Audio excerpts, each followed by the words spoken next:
Ibu bapak, saudari-saudara yang dikasihi oleh Tuhan, semoga Anda pada kesempatan ini dalam kondisi yang sangat sehat.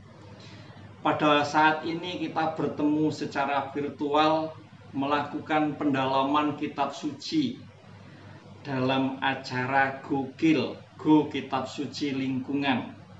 Pada bulan Juli ini, saudara, Gokil mengambil satu topik yang sangat amat penting bagi hidup murid-murid Yesus, yakni bagaimana menjadi bijaksana sebagai murid Yesus. Sebelum saya melanjutkan pendalaman topik ini, izinkan saya memperkenalkan diri. Nama saya Agustinus Purwanto, saya salah satu dari pengajar K3S Keuskupan Agung Jakarta. Saya berasal dari Paroki Cengkareng Gereja Trinitas. Marilah kita mengawali pertemuan kita secara virtual ini dengan menyanyikan lagu pembuka yang saya ambil dari lagu karangan Romo Rudi Rahito Jati yang berjudul Bapak Santo Yosef. Bagi saudara yang bisa menyanyikan, mari bersama-sama melantunkan. Dan bagi yang belum bisa, kita belajar bersama sambil mendalami syair-syairnya.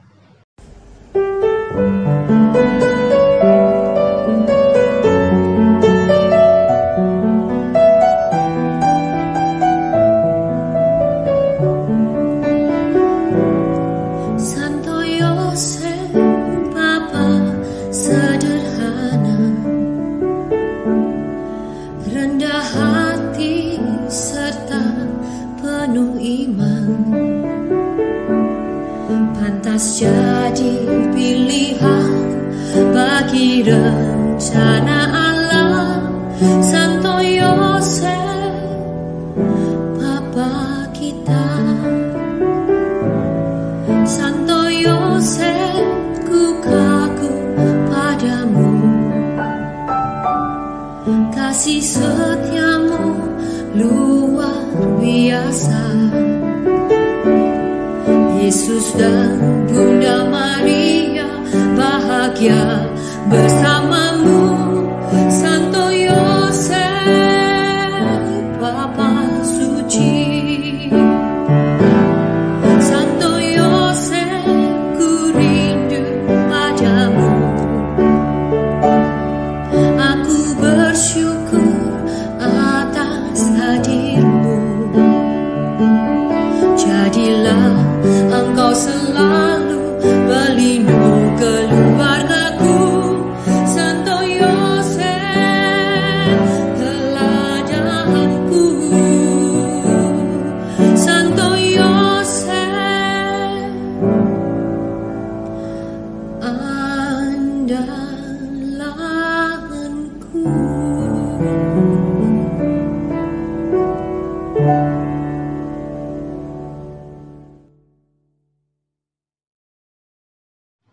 Marilah kita membuat tanda salib.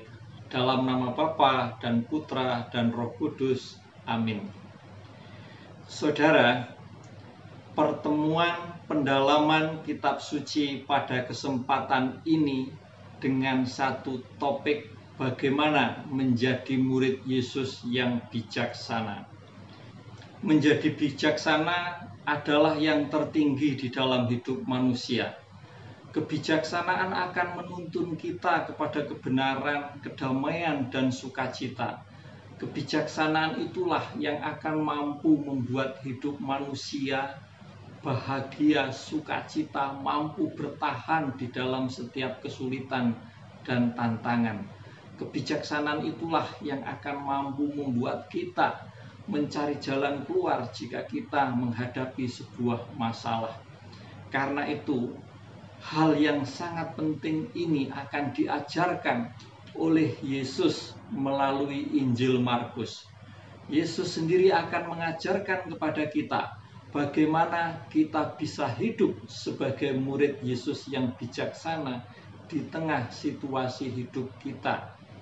Markus di dalam Injilnya bab 6 ayat 7 sampai 13 akan menuntun kita menjadi seorang murid yang bijaksana. Karena itu jika saudari dan saudara, ibu bapak memang berkehendak ingin menjadi bijaksana, marilah kita mengikuti pertemuan virtual ini dengan hati yang sungguh-sungguh. Kita mohon rahmat kepada Tuhan agar Tuhan membuka pikiran kita dan hati kita sehingga kita mampu menangkap makna pesan ajaran Yesus melalui Injil Markus. Karena itu marilah saudara, kita doakan doa pembuka ini secara bersama-sama. Allah Bapa sumber kebijaksanaan ilahi, Putramu Yesus mengutus para murid dengan pesan agar tidak membawa apa-apa. Mereka pergi mewartakan Injil dengan mengandalkan kebijaksanaan-Mu. Berkati kami pada pertemuan saat ini, supaya mampu menangkap makna dan pesan sabda ilahi-Mu melalui kisah Yesus mengutus para murid. Dengan demikian kami juga dimampukan menjadi utusan-Mu di tengah masyarakat modern yang semakin sekuler.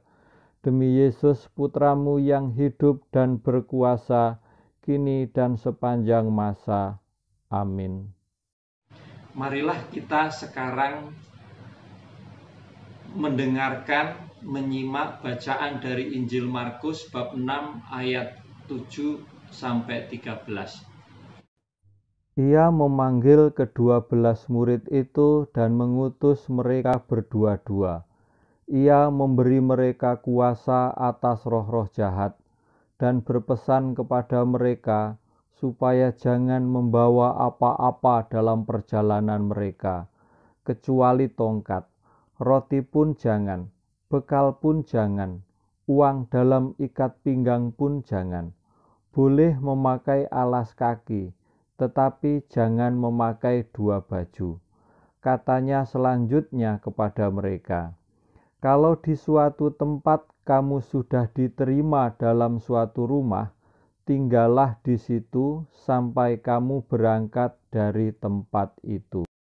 Dan kalau ada suatu tempat yang tidak mau menerima kamu, dan kalau mereka tidak mau mendengarkan kamu, keluarlah dari situ dan kebaskanlah debu yang di kakimu sebagai peringatan bagi mereka. Lalu pergilah mereka memberitakan bahwa orang harus bertobat, dan mereka mengusir banyak setan, dan mengoles banyak orang sakit dengan minyak, dan menyembuhkan mereka. Demikianlah sabda Tuhan. Saudari dan saudara yang terkasih, berdasarkan bacaan tadi kita bisa belajar menjadi murid yang bijaksana melalui 2 hal. Hal pertama melalui cara Yesus mengutus muridnya, lalu yang kedua melalui pesan yang disampaikan oleh Markus melalui kisah Yesus mengutus para murid ini. Yang pertama, cara Yesus mengutus para murid. Ibu bapak, saudari dan saudara, kita melihat konteks Yesus mengutus para murid. Yesus mengutus para muridnya berdua-dua. Ini terjadi setelah Yesus ditolak oleh orang-orang di kampungnya, saudara. Yesus juga ditolak oleh kerabatnya, oleh orang-orang dekatnya. Dan ini tampak sekali dari perkataan Yesus pada bab 6 ayat 4. Seorang nabi dihormati di mana-mana kecuali di tempat asalnya sendiri, di antara kaum keluarganya dan di rumahnya. Bapak, Ibu, saudari-saudara bisa membayangkan perasaan Yesus. Yesus dihormati di mana-mana, tetapi malah ditolak oleh orang-orang dekatnya, oleh kaum kerabatnya. Dan itu, saudara, terjadi di hadapan para muridnya. Tapi Yesus tidak marah. Yesus tidak baperan dan mutung. Karena itu dikatakan bahwa Yesus masih menyembuhkan beberapa orang sakit dengan meletakkan tangannya di atas mereka. Artinya apa? Yesus tidak marah, dan dikatakan pada ayat 5-6a di situ Yesus hanya merasa heran. Yesus merasa heran saja kenapa mereka menolak. Nah, ini penting saudara. Cara Yesus mengutus, mereka tidak diperkenankan membawa apa-apa. Selain apa tadi? Selain satu tongkat. Roti juga kagak boleh. Bekal nggak boleh. Uang nggak boleh. Dikatakan tidak boleh membawa uang dalam ikat pinggang. Berarti ikat pinggang boleh dong. Dari cara Yesus mengutus para murid, kita bisa tahu belajar menjadi bijaksana. Yaitu apa? Yaitu taat kepada apa yang dikatakan oleh Yesus. Nah, taat. Jadi dari cara Yesus mengutus para murid, itu ada sebuah ketaatan luar biasa terhadap Yesus. Ibu bapak, saudari-saudara, lalu bagaimana kita bisa belajar menjadi murid Yesus dari pesannya? Yesus mengutus para murid justru pada saat Yesus baru saja ditolak oleh mereka di Nazaret. Nah, yang ini mau mengatakan kepada para murid bahwa kalau saja Yesus ditolak, maka kalian, para murid itu juga harus siap untuk ditolak. Nah, itu harus siap untuk ditolak. Dan yang lebih penting adalah reaksi ketika para murid ditolak. Reaksi ketika ibu bapak ditolak, itu yang lebih penting lagi. Banyak orang ketika ditolak merasa sakit hati dan kecewa. Pada kisah ini Yesus tidak marah loh. Yesus tidak baperan loh. Di situ dikatakan Yesus hanya heran saja kenapa mereka menolak. Nah, maka sebenarnya mau dikatakan oleh Markus, maka jika kalian ditolak oleh orang lain, ya jangan marah, jangan berhenti berbuat baik, jangan ngambek, jangan mutung, jangan berhenti mau mewartakan Yesus, jangan lalu mau berhenti untuk melayani. Itu yang ingin disampaikan oleh Markus, saudara. Yang kedua, mereka tidak boleh membawa apa-apa. Tidak boleh membawa roti, tidak boleh membawa bekal, tidak boleh membawa uang. Kenapa? Tidak boleh membawa roti, tidak boleh membawa bekal, tidak boleh membawa uang. Mari kita lihat, roti itu adalah lambang kenikmatan fisik, termasuk seksual. Bekal adalah lambang kenyamanan, lambang gengsi, sedangkan uang adalah lambang kekuasaan. Siapa yang punya uang dia berkuasa, saudara. Nah, sebenarnya ketiga hal ini, kalau kita secara jeli mencermati, ketiga hal ini sebenarnya menghadirkan kembali tiga jenis godaan iblis terhadap Yesus di padang gurun. Karena itu kalau Yesus melarang para murid membawa roti, bekal, uang, sebenarnya menghindarkan godaan-godaan iblis, saudara. Itu yang ingin disampaikan. Nah, dengan demikian Yesus mau mengatakan, kalau Anda mau menjadi muridku, Anda harus siap kuutus, Anda harus siap melepaskan segala kenikmatan fisik, seksual, kekuasaan, kenyamanan. Anda harus mau hidup sederhana. Anda tidak boleh lekat kepada hal-hal itu tadi. Kenikmatan, gengsi, dan kekuasaan. Yang ketiga, yang boleh dibawa hanyalah tongkat. Alas kaki pun tidak boleh double dan ikat pinggang. Kita tahu, tongkat adalah simbol untuk kepemimpinan seorang gembala. Karena itu kalau para murid boleh membawa tongkat, artinya bawalah kepemimpinan seorang gembala. semangat spiritualitas kepemimpinan seorang gembala yang baik, yang terus melindungi dan melayani. Nah itu alas kaki, saudara. Alas kaki itu melambangkan apa? Alas kaki itu akan melindungi perjalanan Anda.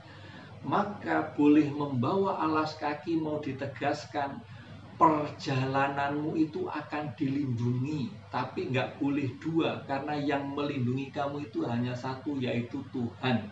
Nggak usah cari yang namanya pelindung cadangan. Nah itu sebenarnya yang mau dikatakan. Lalu apa itu ikat pinggang? Ikat pinggang itu adalah sebagai simbol semangat ugahari, semangat berpantang, berpuasa, prihatin. Jadi murid Yesus yang siap diutus haruslah mau prihatin, puasa dan doa, saudara. Ayat 10 katanya selanjutnya kepada mereka, kalau di suatu tempat kamu sudah diterima dalam satu rumah, tinggallah di situ sampai kamu berangkat dari tempat itu. Yang mau dikatakan pada ayat ini adalah agar para murid tidak terikat pada keluarga atau tempat tertentu di dalam pelayanan. Jangan terlalu mengistimewakan rumah atau keluarga atau orang tertentu. Itu maksudnya. Pada saat pergi ya pergi. Inilah semangat melayani semua tanpa pilih kasih. Nah, dan kalau ada suatu tempat yang tidak mau menerima kamu, dan kalau mereka tidak mau mendengarkan kamu, keluarlah dari situ dan kebaskanlah debu yang di kakimu sebagai peringatan bagi mereka. Jika ada yang tidak menerima kamu, ya jangan marah. Kebaskan saja alas kakimu sebagai peringatan. Artinya ya udahlah, nggak usah marah, nggak usah mengancam kalau kita ditolak. Sudah melayani, sudah mengorbankan waktu, tenaga, wah ini juga tidak tahu terima kasih, masih juga dikritik. Lalu akhirnya mengancam, ya sudah kalau begitu saya nggak melayani lagi. Atau misalkan ketika ada umat yang diberi pelayanan, lalu umat itu tidak aktif juga, lalu kita mengatakan, ya sudah diberi bantuan, sudah dilayani, juga tidak aktif. Tunggu ya, nanti kalau mau minta bantuan lagi pasti nggak gua kasih. Nah itu juga mengancam. Yesus mengatakan tidak perlu. Kalau toh ada yang tidak menerima kamu, kebaskanlah sebagai peringatan. Ya ingatkan saja baik-baik. Paulus, saudara, dan Barnabas ketika dia ditolak, diusir oleh orang-orang Yahudi yang ada di Pisidia, Kisah Rasul 13 ayat 51. Di situ Paulus hanya memberi peringatan. Paulus tidak marah. Itu adalah pesan yang disampaikan oleh Markus melalui bacaan ini tadi. Semoga kita bisa mengambil inspirasinya. Jika tidak mampu mengambil semuanya, paling tidak salah satu dari karakter, dari sifat menjadi bijaksana itu tadi. Ibu bapak, saudari dan saudara, setelah kita membedah apa pesan yang disampaikan Markus, baiklah kita kalau merefleksikan sebentar dalam hidup kita. Bagaimana reaksi saya ketika saya dan pewartaan saya ditolak? Apakah saya marah dengan cara membela diri? Atau saya mutung alias sudah berhenti melayani? Yang kedua, apakah saya menjadi orang Katolik dan atau menjadi pewarta itu untuk mendapatkan kenikmatan? Atau saya rela melepaskan kenikmatan itu dengan semangat ugahari? Yang ketiga, apakah saya masih sering bertindak pilih kasih di dalam melayani umat? Ibu bapak, saudari dan saudara yang terkasih, marilah kita menutup pertemuan pendalaman kitab suci virtual kali ini dengan mendoakan doa penutup bersama-sama. Allah Bapa sumber kebijaksanaan ilahi, terima kasih Engkau telah menyadarkan kami pentingnya menimba kebijaksanaan daripadamu. Hari ini kami belajar bagaimana membangun semangat dalam hidup bijaksana. Berkati kami untuk mampu berlatih hidup bijaksana. Demi Yesus Kristus Putramu yang hidup dan berkuasa, kini dan sepanjang segala masa. Amin. Sekarang marilah kita mohon berkat dari Tuhan. Semoga apa yang kita renungkan, apa yang kita pelajari pada malam hari ini sungguh menjadi bekal bagi kita untuk menjadi murid Yesus yang bijaksana. Dalam nama Bapa dan Putra dan Roh Kudus. Amin. Berkah dalam.